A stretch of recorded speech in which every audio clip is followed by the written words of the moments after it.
And finally, to Wolfgang. Wolfgang, I think you've had some of the biggest international NGO jobs out there. And as the former head of Wilde Hungerhilfe, now the CEO of CARE International, I believe CARE International employs more than 12,000 people, 86 countries, 900 projects. I think you're really seeing what's happening on the ground, where this marriage matters. So I guess I'll turn the question over to you. What are you seeing on the ground in terms of the marriage? Are they nodding, dating, married, or completely unaware of each other? Thanks, Bonnie.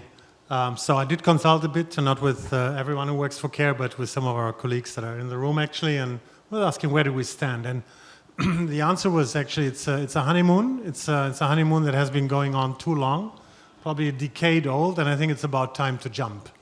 So, if those two areas that are so relevant for our work, have been dating each other or seeing each other for so long, there's a danger, if we don't get serious, we might lose the momentum.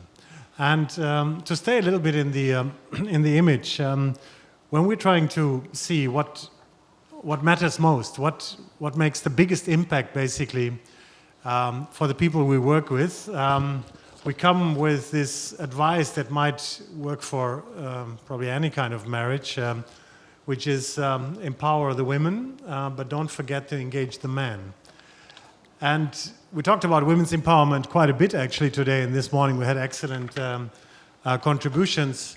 But basically, let's remind ourselves, we're talking about changing the behavior that is deeply rooted within a household, within a community, within a society, that actually, if that behavior change happens, it makes a huge impact. Women are those who actually make the calls on food, what is being eaten and what is being produced, but they don't have access to most of these underlying circumstances that are required to make those calls, access to land, access to means of production and the like. And, if we don't change that, we're not going to get anywhere.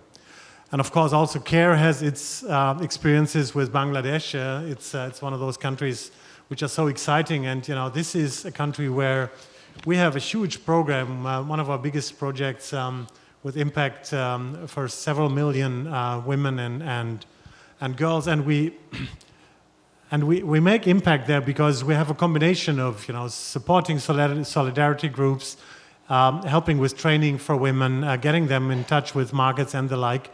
But at the same time, I think we need to engage men in a meaningful manner so that they also, change part of their behavior that contributes so much for remaining stagnant.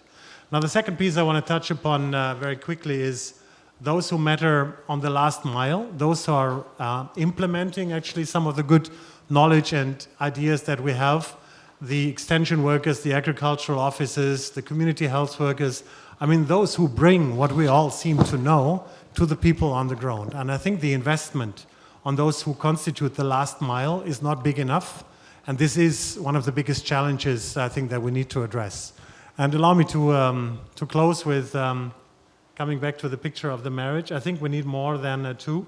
We need maybe a bit of a ménage à trois here, and you've mentioned it, Madhu. I think without water, sanitation, and hygiene, we will not be successful. Even if agriculture and nutrition, brings the right food and the right diet on the table, if kids suffer from diarrhea, we're not going to make a difference. Thanks.